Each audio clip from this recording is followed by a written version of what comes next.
Валер Цапкала не сабраў дастаткова подпісаў для рэгістрацыі кандыдатам у прэзідэнты, а тэрытарыяльнай выбарчай камісіі проста тысячамі прызналі несапраўднымі подпісы за альтэрнатыўных кандыдатаў. Тым часам у некаторых кандыдатаў паводле ЦВК подпісаў аказалася болей, чым яны самі заявлялі раней. Што адбываецца і што можна зрабіць? Я, Ганна Соусь і мой калега Дмітрый Гурневіч пагаворым пра гэта з прадстаўнікамі штабоў прэтэндэнтаў на прэзідэнта. Гэта паліттэхнолаг штабу Валера Цапкалы Ілля Дабратвор. Вітаю, Ілля. Вітаю. Гэта Максім Знак са штабу Віктара Бабарыкі. Добры дзень. Добрый дзень. І гэта сябра ініцыятыўнай групы Святланы Ціхановскай Олег Моисеев. Добрый дзень. Здравствуйте. Таксама з намі юрыст, каардынатар кампаніі праваабаронцы за свабодныя выбары Владзімир Лабковіч. Добрый дзень. Добрый день. Ну і дазвольце, я пачала б нашу дыскусію, просто я агучыла лічбы Цэнтральнай выбарчай камісіі. Александр Лукашенко 1 939 572 подпісы. Это залічылі 97% ад пададзеных 2 мільёнаў. Віктор Бабарыка 165 744, залічылі 38% ад пададзеных 304 тысяч подпісаў. Валер Цапкала 75 249, залічылі 37% ад пададзеных 200 тысяч. Святлана Ціхановская 104 757, залічылі 95% ад пададзеных 110 тысяч. Ганна Канапацкая 146 588, залічылі 133% ад пададзеных 110 тысяч.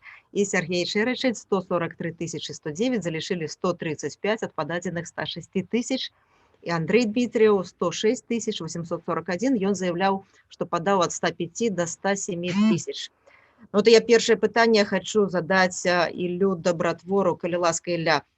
Што адбываецца, як вы ацэньваеце, якая літаральна гадзіну таму гэта была рэакцыя, што ваш прэтэндэнт, ваш кандыдат не з'яўляецца уже патэнцыйным кандыдатам і не можа быць зарэгістраваным. Як вы гэта ацэньваеце, што вы будете рабіць? Ну, па-першае, зарана рабіць гэтыя вывады, па-другое, мы здалі не 200, ну, я так удакладню, не 200 тысяч, а у камісіі падавалася, калі быць дакладным, 165 тысяч по нашим, ну, звесткам штабу.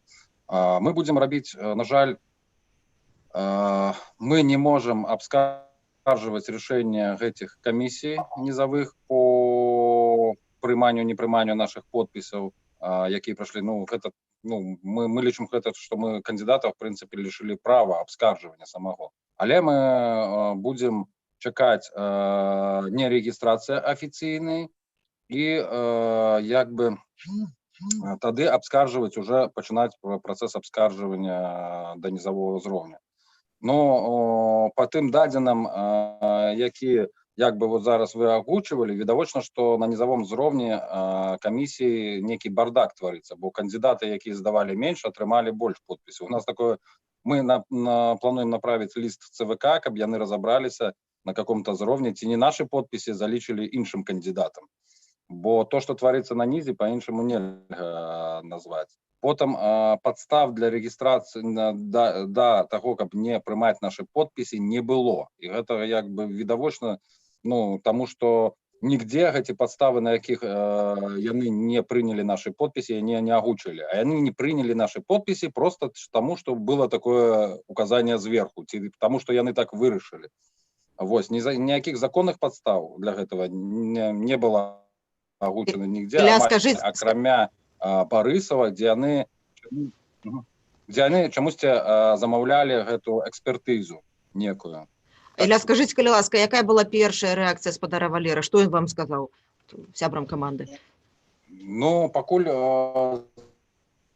зараз вось літаральна праз некалькі хвілін у нас пачнецца штаб, на якім Валеры як бы будзе обвешать. Не, ну, Валерий Вильямович, он як бы боец, тому он не сдается, и мы рухаемся наперед. Мне цікаво, конечно, мы лічым, что, в принципе, нас выбили першым, так как лічыць одними из самых моцных на этой кампании. Ну, моцных выбивают на первом этапе, это зразумела. Вот. Ну, безумовно, мы различивали на другі тур, и там бы выходило два кандидата. Это Віктор Бабарыка и Валерий Цапкала. Тому Виктора за краты отправили, а нас просто выбивают с этой компании. Я просто еще хотел бы нагадать, что вот я как раз читал перед нашим прямым эфиром тлумачэнне Ганны Канапацкай и Андрея Дмитриева наконт того, чаму розніца там ёсць істотная паміж імі. Ганна Канапацкая уже змяніла меркаванне і сказала, што яна адказвала просто на пытанне журналіста, колькі яна асабіста здала 105 тысяч. А насамрэч, калі б яе запыталіся, колькі каманда здала, тады б яна сказала, што дала 145 з копейкамі, там штосьці такое, колькі было. Прыблізна такі ж адказ у Андрея Дмитрова, ён сказаў, што ён не памятае, колькі дакладна здаў, 105, 107, але ў некаторых лістах могло быць больш подпісаў, яны до конца не лічылі, таму цалкам верагодна, што, ну, магчыма, і 145 тысяч, як назваў ЦВК гэтыя лічбы. Я хацеў бы запытаць вось другі, я так думаю, прайграны пасля вось Валерія Цапкала, гэта штаб Віктора Бабарыкі, дзе забракавана па сутнасці, ну, траціна ўсіх подпісаў. Я хацеў бы запытацца прадстаўніка ягонага штабу, спадара Максіма, чаму, вот, што, на вашу думку, адбылося з вашымі подпісамі, чаму вы так неякасна іх падалі ў ЦВК? Дякую, Дмітрий, за пытанне. Мне здаецца, што, па-першае, нешта з матэматыкай зноў не так, таму што мы прэтэндуем на першае месца па забракаваных подпісах. У нас 200 тысячаў забракавана, гэта 62% адсотка ад агульнай колькасці. То бок у гэтым плане мы таксама лідары. 62% гэта больш за палову, і гэта больш, чым тыя кандыдаты, якія нібыта прайшлі, увогуле б сваіх подпісаў падавалі. Першым адказаць на тое, чаму так неякасна было зроблена, я б хацеў звярнуцца да гаспадара Іллі і сказаць, што на наш погляд існуюць механізмы зараз абскарджвання тых рашэнняў, якія былі прынятыя на низавым узроўні. То бок у нас ёсць 37 артыкул і 49 артыкул выбарнага кодексу, і мы, уласна, наш штаб гэтым правам карыстаецца. Мы ўжо падалі 11 скаргаў па тым результатам, якія нам дакладна вядома былі са ўчорашняга дня. Як толькі будуць апублікаваны астатнія вынікі, мы таксама будзем падаваць скаргу. Чаму гэта трэба рабіць, на наш погляд, на низавых узроўнях? Таму што вельмі вялікая колькасць матэрыялаў, у суда будзе толькі 3 дні на то, каб гэта разгледзець, таму мы паспрабуем гэта зрабіць на ўзроўні абласных і мінскай гарадской калегіі. Мне здаецца, гэта важна, і мы можам аказаць падтрымку. У нас ёсць форма гэтай скаргі. Нам здаецца, што ўсе тыя, хто лічыць, што іх галасы былі залічаны неабаснавана, павінны гэта зрабіць, таму што гэта ў інтарэсах усяго грамадства. А зараз адказ на тое пытанне, якое Дмітрый задаваў, чаму так неякасна падаваліся подпісы. Ну, я разумею, што гэта там крыху сарказму было. Мы уже описывали, якая процедура у нас подачи подписа. Мы можем кожны подпіс, які быў паданы, показаць зараз, показаць, які ён быў по нумары паданы, якую камісію, які дзень, якой папцы. Ну, то бок у нас есть вся информация, есть листы, якія направляліся адначасова з подпісамі. І у нас ці будзе, выбачайце, што я перабіваю, ці будзе у вас інфармацыя, якія дакладна подпісы забракаваны, ці ёсць магчымасць яе у вас атрымаць? Вось зараз у тых скаргах, якія намі падаюцца, мы ставім патрабаванне ў абласную камісію прадставіць тыя матэрыялы, на якіх грунтавалася рашэнне о прызнанні подпісу недакладным. Таму што згодна з метадычнымі указаннямі, якія ЦВК накіроўваў, по кожнай забракаванай подпісы павінен быць акт, і в этом акце павінна быць дакладная інфармацыя о тым, чаму яна забракавана. Таму мы будзем глядзець у гэты акт, мы будзем глядзець у тыя доказы, якія былі прадстаўлены для бракавання, але мы ўжо ведаем з тых крыніц, якія вось публічна агучылі, якая, хутчэй за ўсё, будзе інфармацыя прадстаўлена. То бок з'явіліся нейкія звесткі пра экспертызы, нібыта праводзіліся экспертызы дзяржаўнымі установамі, і якія установілі, што тыя подпісы, якія пастаўлены, і дата, якая пастаўлена, яны зроблены рознымі людзьмі. То бок мы ведаем, што згодна з правіламі павінна і подпіс, і дата ставіцца тым, хто удзельнічае ў гэтай працэдуры уласнаручна. Калі гэтага не зроблена, то ёсць нейкі брак. І мы разумеем, што, па-першае, за 5, напрыклад, дзён, ці нават за 10 дзён нельга было правесці экспертызу. Больш за тое, нельга правесці экспертызу, калі няма нейкіх экземпляраў свабодных так званых подпісаў. Мінімум 15 подпісаў павінна быць, каб нешта там спрабаваць зрабіць гэтымі. Ну, так нам сказалі эксперты. Але мы разумеем, што працэдурна гэта выглядае вельмі складаным абскарджванне, таму што камісія будзе спасылацца не на тое, што там нейкія фэйкавыя звесткі, і не на тое, што ім хтосьці сказаў, што ён не ставіў подпіс. Камісія будзе спасылацца. Мы не ведаем, вось тут, глядзіце, есть экспертыза, хто мы такія, каб спрашацца з экспертам. І гэта яшчэ больш складаным можа зарабіць абскарджванне. Але гэта значыць толькі тое, што у нас яшчэ адзін крок будзе да абскарджвання, але мы гэта будзем рабіць. Я нагадаю, што мы знаходзімся ў жывым эфіры і на відэасувязі з намі цяпер прадстаўнікі штаба Віктара Бабарыкі, Валеры Цапкала і Святланы Ціхановскай. Вы можете задаць ім пытанні, мы іх агучым у гэтай нашай дыскусіі. Я цяпер хацела звярнуцца да Олега Моисеева, гэта сябра ініцыятыўнай групы Святланы Ціхановскай. Олег, все мы бачылі ў тым ліку са стрымаў Радыё Свабода гэтыя шэргі кіламетровыя, калі людзі хацелі паставіць свой подпіс за Святлану Ціхановскую і за іншых альтэрнатыўных кандыдатаў. Ну і мы все ведаем пра тыя складанасці, з якімі сутыкнулася Святлана Ціхановская, калі яна падавала гэтыя подпісы ў цэнтр выбаркам, тому што вялікая частка сябраў ініцыятыўнай групы знаходзіцца за кратамі. Святлана сама фактычна была вымушана здаваць гэтыя подпісы. Тым не менш, яна паводле сённяшніх дадзеных агучаных цэнтра выбаркамам яна мае 104 000 подпісаў. Там я уже зараз дакладна не скажу. Як вы ацэньваеце гэтае рашэнне, што вам вядома пра забракаваныя подпісы, ну і як увогуле ацэньваеце тое, што адбылося цяпер с Валером Цапкалом? Будь ласка, спадар Олег. Еще раз добрый вечер. По поводу подписей для меня было неожиданностью, что, конечно, нас зарегистрируют, потому что если брать сравнение штабы Цапкала и Бабарыки, у них было все достаточно хорошо организовано, верификация подписей, полное отслеживание, нежели у нашего штаба, да, которого у нас как такового и нет. То есть это были люди, которые совершенно случайным образом, да, последние, так сказать, минуты все это подхватили и каким-то, да, очереди были, собирали подписи, это понятное дело, но у нас таких, так сказать, возможностей финансовых этих не было для того, чтобы так вот все это проверить, да. То есть это отбиралось несколькими людьми в разных квартирах, все это свозилось, развозилось, то есть факт, ну, конечно, мы и старались это все, я сам лично принимал участие в сборе, то есть писать так, чтобы подписи там не совпадали, еще что-то, поэтому я думаю, что все, что сейчас происходит, это такой заранее продуманный план товарищами, которые у нас выиграет тот, кто считает, или у кого калькулятор в руках. Поэтому, что можно сказать, потому что больше 50% у человека просто-напросто взяли и забрали подписи согласных людей, тем более, что я лично присутствовал на Комаровке, вся подпись, которая стояла к Тихановским, она медленно растекалась, рядом слева от меня стояли инициативная группа Валерия Цапкала, справа от меня стояли Черчень, да, представители, и, в принципе, люди голосовали не за кого, скажем так.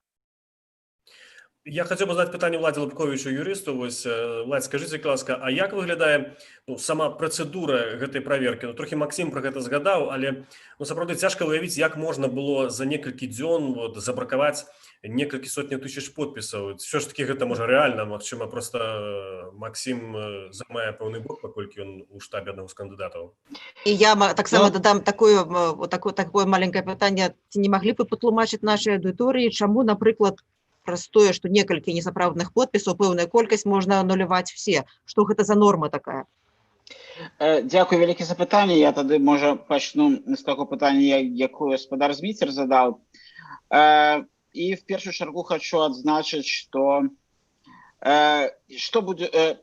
працэдура праверкі подпісаў абсалютна закрыта для назіральнікаў і абсалютна закрыта для прадстаўнікоў штабоў кандыдатаў. Не каардынатары, якія здалі гэтыя подпісы, в прынцыпе, несуць адказнасць за тое, што яны здалі, не запрашаюцца на гэту праверку, не назіральнікі не запрашаюцца. Праверка адбываецца пэўным чынам абсалютна закрыта, і мы гэта ўвесь час крытыкуем, як незалежнае назіранне.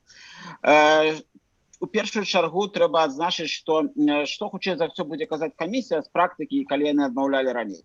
Я буду казаць, да, мы не запрашалі, мы не бралі ў людзей выбарку забор гэтых абразцоў, узораў подпісаў, мы іх взялі з адкрытых крыніц, не ведаю, там, са школьных дзённікаў, з медкарткі у паліклініцы, у пашпартным сталі. Самі міліцыянты, калі правяралі, вы ж распісвалі у анкетах на атрыманне пашпартаў. Вось мы гэтых людзей такім чынам з гэтых адкрытых крыніцаў подпісаў і правяралі.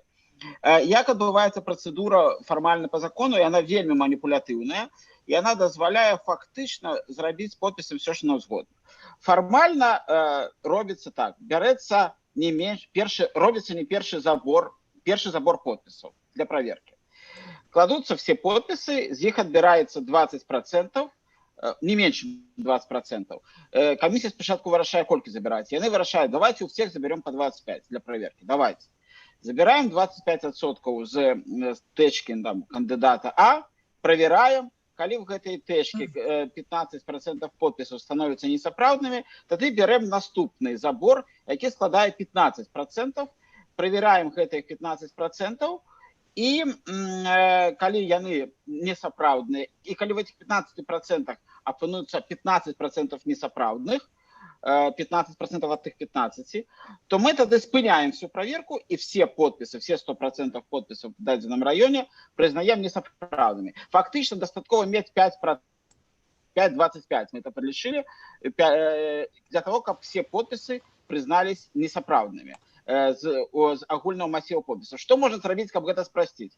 Вы берете подписи, спочатку отбираете все подписи, которые сумневные и несоправданные.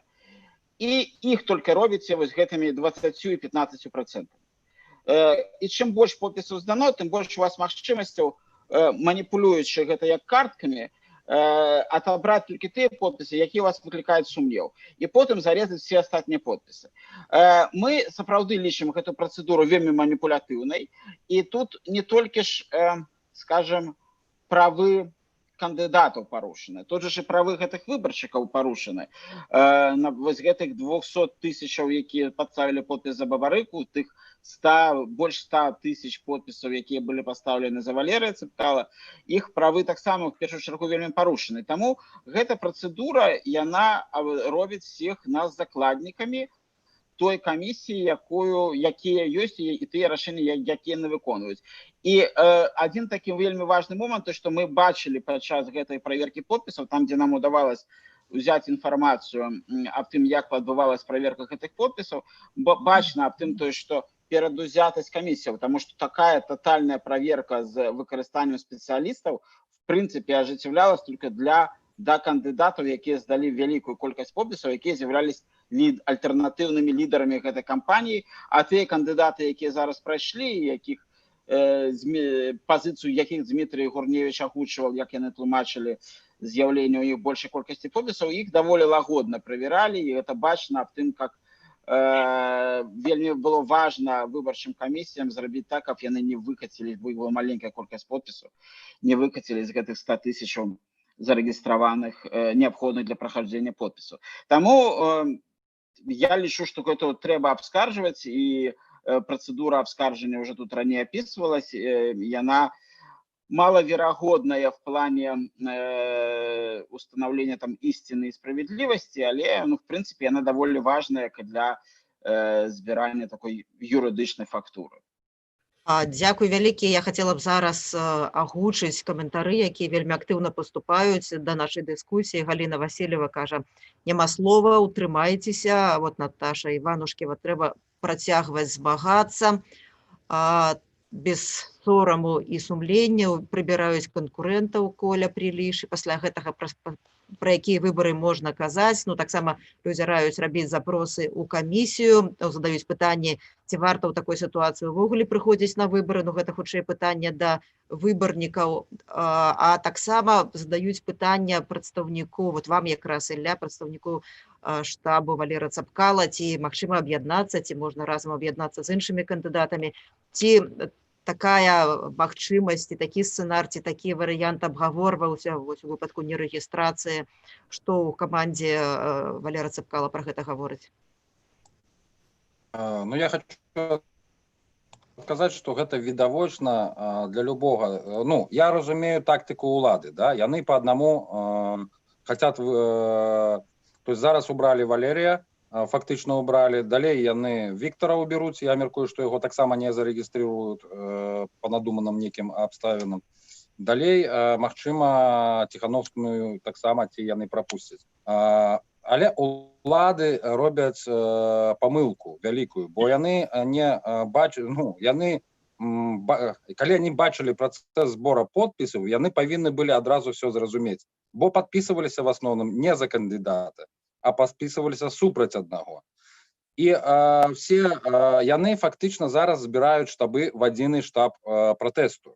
Кандидата протесту, і неважно, як його прозвище. Ці гэта Віктор Бабарыка, ці гэта Андрей Дмитриев, ці гэта Черчин, ці гэта даже Ганна Канапацкая, якая не зможа кантраляваць тых людей, які как бы пойдут за нею. Ну, пойдут, я так шчыра скажу. Яна будзе кандидатом протеста. Хто загодна, альбо не адзін. І тое, што улады прасчыталіся, гэта ўжо відавочна по нерегистрации, фактично недавание магчымасці регистрации Валерия Цепкала. Это сведчыць о тым... Я хотел еще Максиму пытанне. Вось сёння я бачу шмат, ну и в принципе іншым таксама прадстаўнікам штабоў. Сёння казалі про тое, што вялікую памылку зрабілі штабы, не накіраваўшы сваіх прадстаўнікоў у тэрытарыяльнай камісіі, якія маглі б, я так разумею, падлічваць гэтыя галасы, так назіраць за гэтым, удзельнічаць у гэтым. Максим, чаму ваш штаб не накіраваў туды гэтых людзей, сваіх прадстаўнікоў? У вас ж велізарная колькасць людзей, тысячы і тысячы. Па-першае, штаб Віктора Бабарыкі, ён стварыўся і ствараўся так само, як у іншых кандыдатаў ад-хок. То бок гэта было ўжо пасля таго, як была зроблена заява пра ўдзел у выбарах, а калі... Прабачце, але ўсё ж такі Віктор Бабарыка ведаў, што пойдзе на выбары, дачка яго пацвердзіла, што ён гэта з канца мінулага года ўжо меркаваў. Можна было падрыхтавацца, ведаючы законы ўсе. Я пэўнены, што юрысты таксама пра гэта ведалі загадзя. Ну, я уже казаў, што власна я пазнаёміўся з Віктором Бабарыкам 28 траўня. Таму усе пытанні, чаму не папалі ў камісіі, ну, па-першае, мы ўжо бачылі, як паспрабавалі людзі патрапіць у участковыя камісіі. Што з гэтага атрымалася? Мне здаецца, што на ўзроўні тэрытарыяльных камісій шансы былі б не большыя. Бо мы ведаем, які адсотак у нас сябраў камісіі ёсць. Там колькі? 4 чалавекі з 3000 прайшлі. А у тэрытарыяльных камісіях увогуле было 2000 месцаў, таму, ну, гэта пытанне зразумелае, але гэта таксама пытанне, чаму ніхто не рыхтаваўся за 5 год і чаму у нас няма палітыкаў. Гэта пытанне... Ну, гэта пытанне увогуле не для тых, хто здесь зараз абмяркоўвае. Гэта так проста ёсць. І мне здаецца, нават калі б гэтыя людзі былі ў камісіі, калі ёсць вось такая схема з экспертызай, нічога гэтага не змяніць. Ёсць у мяне две заўвагі, якія дастаткова істотныя. Па-першае, тыя подпісы, якія адклалі ў бок, гэта не несапраўдныя подпісы. Напрыклад, у Фрунзенскім раёне ёсць несапраўдныя подпісы, а ёсць тыя, якія проста не ўлічвалі. Гэта важна, таму што ёсць адмысловыя нормы наконт нерэгістрацыі, калі агульная колькасць ад усіх правераных подпісаў 15% будзе несапраўдна. І яшчэ адна істотная заўвага наконт таго, што ў нас не скончан яшчэ працэс праверкі подпісаў. Напрыклад, 2 ліпеня мінскі гарвыканкам будзе паседжанне наконт уліку галасоў выбаршчыкаў. Тэарэтычна могуць зараз яшчэ адну праверку рабіць і яшчэ подпісы нейкія прызнаваць несапраўднымі. І нават калі хтосьці назбіраў 165 000 подпісаў или нават 1 900 000 подпісаў, гэта яшчэ не рэгістрацыя ў якасці кандыдата прэзідэнта. Рэгістрацыя будзе потым, і там ёсць яшчэ розныя артыкулы у кодексе, якія могуць быць выкарыстаны. Максим, я хотела про что запытаться. Я сегодня бачу в социальных сетках вельмі шмат, сотні пастоў людзей, якія падпісаліся за Віктора Бабарыку. Они пишуць, мой подпіс прызналі несапраўдным. Ну і гэтыя людзі хочуць выказаць сваю незгоду, ну і неяк дапамагчы свайму патэнцыйнаму кандыдату для рэгістрацыі. Ці ў штабе неяк прадумвалі вось галасы гэтых людзей, якія вельмі актыўныя ў камандзе Віктора Бабарыкі, скарыстаць, ну, скарыстаць нейкім чынам вось у гэтай працэдуры абскаржвання, бо такіх галасоў з'яўляецца вельмі шмат цяпер. Мы казалі, што для нас карысны і каштоўны для нас кожны голас, які быў адданы, кожная подпіс, якая была аддана за Віктара Бабарыку. Таму штаб, па-першае, сам падае ўсе скаргі. Па-другое, мы размесцілі форму гэтай скаргі і форму запыта у камісію на нашым веб-сайце. Яе можа выкарыстоўваць любы выбарнік, які хоча даведацца ад камісіі, ці яго подпіс улічана альбо яно не улічана. То бок гэта, на наш погляд, права кожнага, таму што кожны з'яўляецца зацікаўленай асобай. Ён аддаваў свой подпіс, ён мае права на інфармацыю. Олег, я хочу вам пытанне задаць. Вось называліся прозвішчы, прынамсі, Ганны Канапацкай, Андрэя Дзмітрава і таксама Чэрчня, што яны сабралі там ці то больш, но не істотна. Сэнс у тым, што яны, відавочна, што іх не то фаварызуе ЦВК, альбо прынамсі не такія вялікія парушэнні. Ці у вас ёсць нейкае тлумачэнне, чаму менавіта гэтыя тры асобы не маюць, Лукашенко, само сабой, тут зразумела, здаецца, чаму гэтыя людзі не маюць ніякіх пытанняў з боку ЦВК, праблемаў, ці яны проста лепш рабілі сваю працу, чым вы? Былі таксама да іх, можа, мы іх не бачылі просто.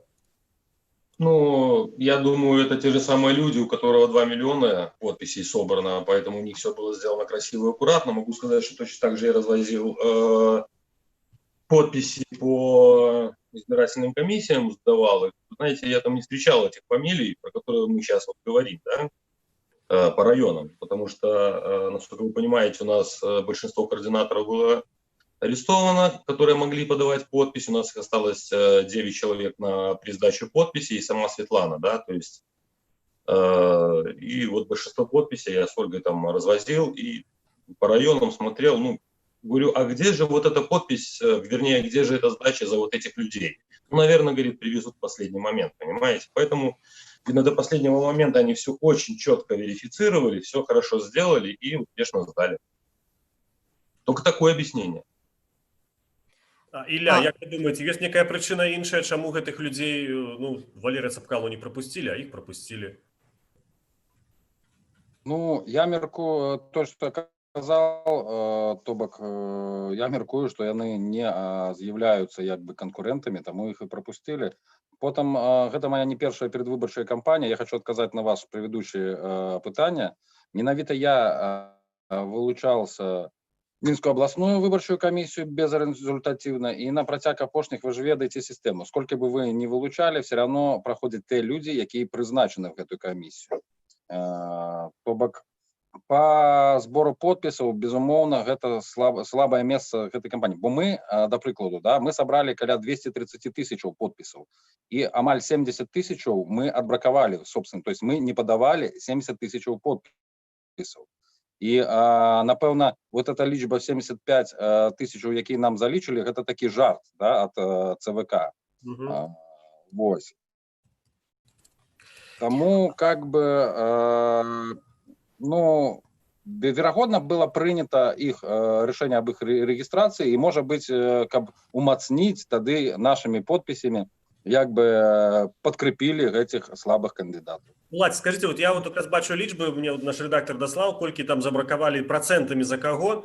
Я так разумею, про гэта Максим трошки казаў, калі у Віктара Бабарыку залічылі 45% ад пададзеных, то есть гэта менш на палову, большая палова все-таки яго несапраўдная, ці гэта падстава не рэгістраваць? Таму што, тое, што Валерыя Цапкалу... Так, працягвайце. Не, дякую за пытанне. Не подстава. Подстава не регистрировать Валерия Цапкала, мы зараз скажем про юридичный формальный бок, потому что его нема 100 тысяч подписов. Умовно кажучи, у Бабарыкі забракавалі 45 сапраўдных, а 54 там сколько выходит несапраўдныя.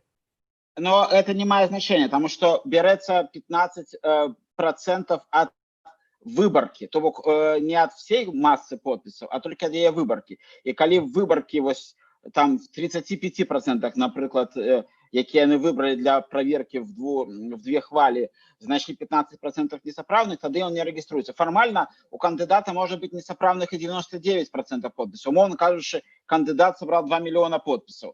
У его может быть признано несоправным 1 900 000, и он все равно будет зарегистрирован по подписям, потому что тут потребование закона, как самое главное, как засталося 100 тысяч подписей не менш 100 тысяч подпісаў на момант прыняцця рашэння цэнтральнай выбарчай камісіі.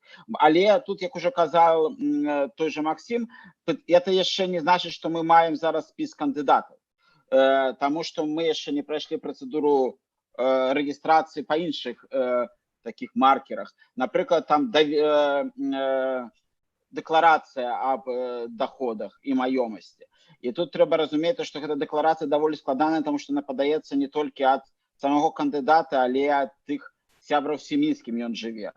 І у Светланы можа быць з гэтым праблема, таму што, напрыклад, ёй трэба падаць дэкларацыю ад Сергея Ціхановскага, які знаходзіцца за кратамі. І там таксама можам сутыкнуцца з сітуацыяй, што ён не зможа яе перадаць, як ён не змог перадаць і падпісаную ім заяву аб вылучэнні, аб рэгістрацыі ініцыятыўнай групы. Чаму ж толькі нагадваю, чаму Светлана стала, а не Сергей Ціхановскі сталі прэтэндэнтам у кандыдата. Таму яшчэ магчымасцяў гэты спіс кандыдатаў скараціць ва ўладаў дастаткова вялікі. Таму што дэкларацыя, она таксама даволі вольная такі дакумент, які дазваляе пры пэўных маніпуляцыях і пэўных, скажем, скажем, не то, что непрофессионализма, а пэўных недосведчанасці той команды, якая я оформляю, сутыкнуцца з праблемай, што кандыдат все равно не будет зарэгістраваны. А Владь, это таксама не першая ваша кампанія, за якой вы назіраеце, так? Ну, шмат кампаній розных было, і по-рознаму Цэнтральная выбарчая камісія на розных этапах дзейнічала. Можна згадаць выборы 2010 года, калі практычна все альтэрнатыўныя кандыдаты былі зарэгістраваны, і былі насамрэч сумневы, ці все сабралі 100 тысяч подпісаў, так? Выказваліся сумневы, ці сабралі 100 тысяч подпісаў на выборах 2015 года, калі Тацяна Караткевіч была кандыдаткай на прэзідэнта. Ці сведчыць гэта пра тое, што як Цэнтральная выбарчая камісія вырашыць, так і будзе, што все мы ў дадзеным выпадку, не мы, все кандыдаты патэнцыйныя, якія ёсць, все яны зараз цяпер ідуць і дзейнічаюць згодна са сцэнаром Цэнтральнай выбарчай камісіі, бо апошнія лічбы, апошнія рашэнні будуць ад іх. Пытаннях рэгістрацыі кандыдатаў, так, гэта залежыць ад Цэнтральнай выбарчай камісіі. На жаль, мы бачым гэта і в мінулых кампаніях, і ў гэтай. Гэтае рашэнне можа прымацца не юрыдычна, а палітычна. То бок спіс кандыдатаў можа фармавацца не па тым юрыдычным крытэрыям, якія прапісаныя ў нашым выбарчым заканадаўстве, а па палітычным меркаванням той каманды, якая робіць палітычную кампанію для ўладаў. Але, конечно, гэты сцэнарый можна ламаць і нужна ламаць, і гэта ўжо, скажем, пытанне не да назіральнікаў, а да штабоў кандыдатаў, тому что, конечно, нельга быць закладнікамі гэтай маніпулятыўнай сістэмы. Але тое, што яна адбудавана за шмат гадоў, тое, што яна адпрацавана і тое, што яна працуе да гэтага часу без збояў, мы бачым на кожным этапе. На этапе фармавання тэрытарыяльных камісій, участковых камісій. То бок это ж адзін ланцуг. Спачатку вы фармуеце железабетонныя закрытыя камісіі са сваіх людзей, потым вы робіце з подпісамі все, што жадаеце, потым вы рэгіструеце кандыдатаў, якіх жадаеце, а потым вы лічыце галасы, як жадаеце. Таму, в прынцыпе, сістэма працуе да гэтага часу, і пакуль што яна збояў не дала. Што з ёй будзе далей? Это правда вельмі цікавыя выбары, адзначу, што такой колькасці адсеваў подпісаў не было ніколі. У прынцыпе, ніколі з 2001 года не было такой колькасці адсеваў подпісаў у кандыдатаў. А ці былі выпадкі, калі можна было абскардзіць такое рашэнне, скажем, аб нейкай там праверцы, экспертызе, і ЦВК казаў: "О, выбачаемся, все вяртаем"? Не было. Не было ні одного выпадку, каб рашэнне аб нерэгістрацыі кандыдата потым адмянялось там судом. В дадзеным выпадку это можа адмяніць суд, калі мы кажам пра рашэнне Цэнтральнай выбарчай камісіі. Калі мы кажам зараз на тым узроўні, дзе зараз знаходзіцца рашэнне, то бок на ўзроўні абласных і горада Менска камісіяў, то там, як на маёй памяці, не праводзілась такая працэдура абскаржання раней.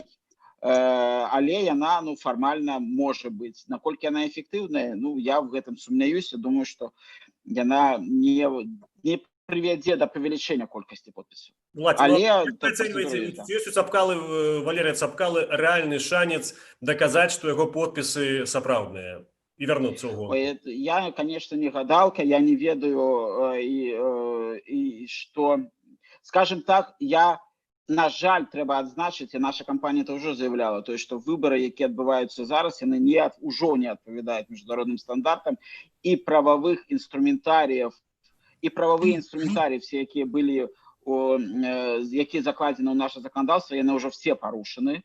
Таму, па вялікім рахунку, я думаю, што ўлада будзе насмерть стаяць за тое рашэнне, якое яны зараз апублічнілі в той табліцы, якую Цэнтральная выбарчая камісія вывесіла. Таму я думаю, што больш кандыдатаў не будзе, чым в той табліцы. Менш, конечно, як я уже казал ранее, менш. Я прогнозую, что будет меньше. Я хотела кожнаму з удзельнікаў нашай дыскусіі задаць кароткае пытанне. Працытую Марыю Калеснікаву, это координатарка штабу Віктора Бабарыкі. Я з ёй некалькі дзён таму гутарыла, яна сказала, што лёс гэтых выбараў вырашаецца не 9 жніўня, не 10 жніўня. Ён ужо фактычна вырашыўся, таму што ёсць хваля, якая ідзе знізу, хваля як бы вось так памкнення людзей да дэмакратыі, хваля пераменаў, якую задзейнічана вельмі вялікая колькасць людзей, і гэта будзе вырашаць лёс выбараў. Як вы мяркуеце? От кожнага вас хочу запытацца, што будзе вырашальным на гэтых выбарах, калі ласка, Ілля? Ну, я мяркую, што на гэтых выбарах будзе вырашальна воля беларускага народу, бо менавіта з маўклівай згоды робяцца ўсе вялікія преступлення. І калі народ вырашыць, як казаў Валерій Цыпкала, то яго уже не зможа вось там 3% гэці прыпыніць. Пра волю беларускага народу Александр Лукашенко кажа ўвесь час. Ну, ён не пра всю волю кажа, пра маленькую вольку. Сёння Валерий Цыпкала сказал в интервью, что Россия может загарантовать законность белорусских выборов, так? Но гэта меркаванне сходзіць з таго, што фактычна толькі Россия прызнавала все часы беларускія так званыя выборы. І толькі Россия можа, як бы не прызнав іх, паставіць цалкам нелегітимнасць как бы, улады. Калі не прызнае Россия, то, соответственно, режим цалкам падае, бо у него не будзе амаль нічого. Максим, што вырашыць лёс гэтых выбараў, калі ён можа вырашыцца? Ну, я, разумела, цалкам згодны з Марыяй Калеснікавай, мы працуем в адным штабе, і у нас ёсць канстытуцыя, такі дакумент, якім просто напісана, што адзінай крыніцай улады і самым моцным законатворцам з'яўляецца народ. Таму сапраўды, калі народ вырашыць, што на выбарах перамагае той ці іншы кандыдат, то так яно і будзе. А як гэта юрыдычна будзе аформлена, ну мы паглядзім, таму што зараз яшчэ вельмі шмат усяго не вельмі зразумелага для ўсіх, хто назірае за гэтым працэсам. Калі ласка, Олег Моисеев. Я как бы выслушал всех кандидатов, с ними полностью как бы согласен, что все-таки последнее мнение – это мнение народа, да, и только все мы вместе, да, плечом к плечу можем как бы протестовать против произвола этой власти. Вот и все. А дальше уже эти конституционные права, все они давно уже поперлись, опираются, и все остальные кандидаты, которые там, или их представители, должны как бы объединять нас, а не разъединять. И как бы и все вместе мы, я думаю, единой силой сможем все-таки на этих выборах, так сказать, противопоставить волю народа одному человеку. Я еще коротенькое пытанне, бо шмат людзі пра гэта пішуць, я бачу ў каментарах. Скажите, ласка, вот людзі пытаюцца пра дзве рэчы. Першае гэта аб'яднанне штабоў і другое пра байкот. Ці выключаеце вы такую верагоднасць? Кожны вось коротка, літаральна па некалькі сказу на гэтае пытанне. Аб'яднанне штабоў і байкот. Так, Олег, пачынайце, паколькі зараз якраз вы. Про объединение штабов, ну, не знаю, как может объединиться штабы с тем штабом, которого нет. Понимаете, у нас как такового штаба у нас нет. Так, але Светлана Ціхановская, вялікая падтрымка людзей, звязаная, конечно, з яе мужам, перш за ўсё, але тым не менш вялікая падтрымка сярод электарату. Ёсць людзі, которые выходзілі, мы бачылі іх падтрымку Сергея Ціхановскага, но гэта таксама шмат. Да, людей много, которые поддерживают. Как бы Сергей явился, скажем так, детонатором данного процесса, да. Дальше многое зависит не только от штаба Тихановского.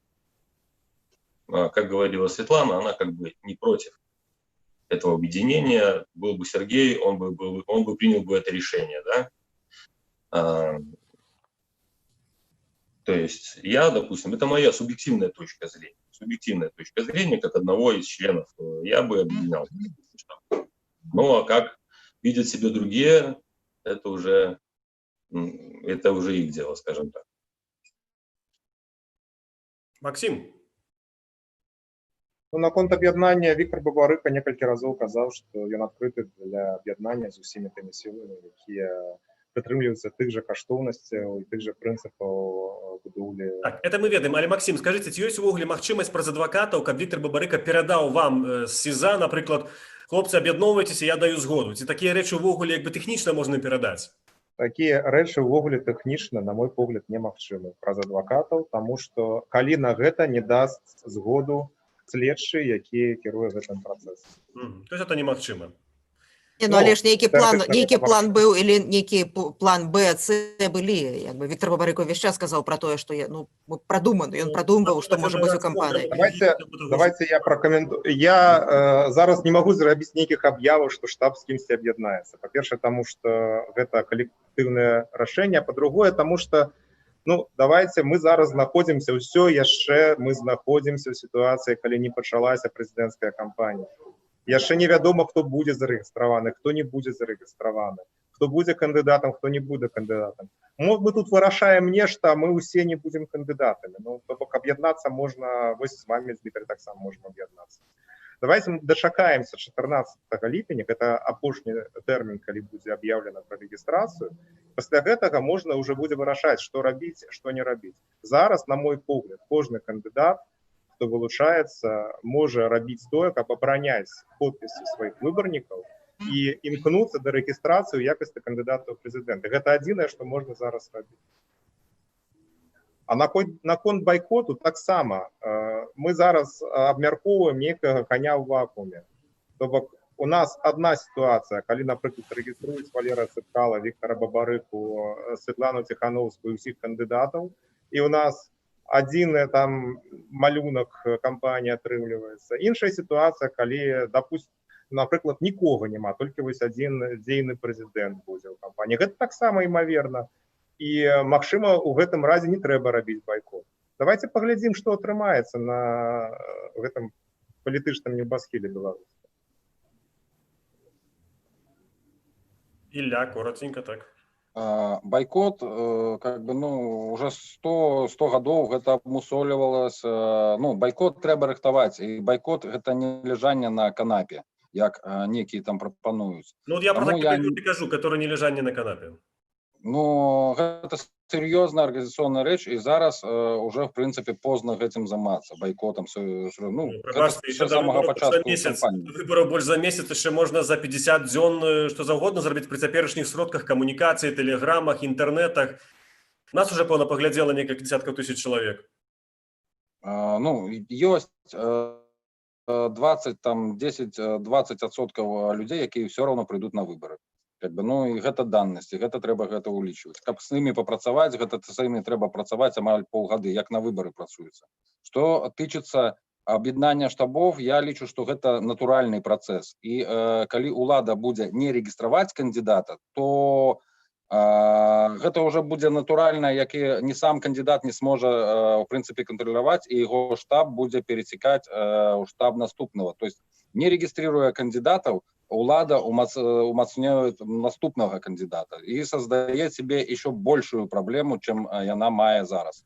Конечно, безумовно, то, что не регистрировать его с такими техничными рэчамі, гэта сведчыць аб тым, что в принципе улада не ведае, что рабіць, и яна зараз якраз таки не моцная, яна слабая, бо моцная улада, калі мы паглядзім выборы, там мінулыя, яна ніколі не баялася канкурентаў, бо было што казаць. Зараз верагодна іншая сітуацыя, калі няма чаго казаць, няма чаго даць электарату, і таму яны запалоханы. І нерэгістрацыя Валерія Цэпкала, пакуль мы не кажам аб нерэгістрацыі, аб тым, што яму не залічана вялікая колькасць подпісаў, гэта якраз такі сведчыць аб тым, што ўлада слаба. А, Владимир, вы уже назвали одну асаблівасць гэтай выбарчай кампаніі, што ніколі столькі подпісаў не забракоўвалі падчас выбарчай кампаніі. На якія яшчэ адметнасці гэтай кампаніі, як праваабаронцы, вы б звярнулі ўвагу? Ну, напрыклад, я б згадала вялікую колькасць людзей з тэлебачання, з прапагандысцкіх структураў, з людзей, якія былі па-за палітыкай, такіх селебрыці беларускія, так, якія пачалі адкрыта выказвацца з тым, што яны незадаволеныя сітуацыяй. Што вы бачыце? Я як праваабаронца бачу іншае. І калі параўноўваць з мінулымі кампаніямі, мы ніколі не мелі 18, нават уже 19 палітвязняў на этапе збору подпісаў. Такога не было ніколі. Мы не бачылі такога разгрома, які можна, напрыклад, бачыць, што адбывалася са штабам Светланы Ціхановскай. Такого парушэння правоў, пераследа і затрымання, і ўвогуле перашкодаў збора подпісаў. І таму, скажем, мы бачым, на жаль, што кампанія выйшла ўжо нават з таго фармальнага прававого поля, в якім яно в Беларусі адбываецца. Мы бачым нейкія проста такія календарныя працэдуры, якія пэўным чынам выконваюцца, але, на жаль, кампанія вельмі напоўнена не проста супрацьстаяннем і палітычнай канкурэнцыяй, она напоўнена гвалтам з боку ўлады. І гэта, конечно, вельмі моцна нас, як праваабаронцаў, непакоіць. Таму што калі гэта такая формула ведення кампаніі з боку ўлады застанецца і працягнецца далей, то, на жаль, мы будем мець яшчэ горшую сітуацыю з правамі чалавека. Сёння на свабодзе былі праваабаронца Владимир Лабкович, прадстаўнікі штабоў Валера Цапкалы і Ілля Дабратвор, Светлана Ціхановская, Олег Моисеев, Виктор Бабарык и Максим Знак. С вами были я, Ганна Соу из Праги, и мой коллега Дмитрий Гурневич. Працягваем сачыць за сітуацыяй. Дзякуй вам вялікі за ўдзел у дыскусіі. Подписывайтесь на наш канал «Свобода Премиум». Дякую. Дякую, до побачення. До побачення. Дякую, до побачення.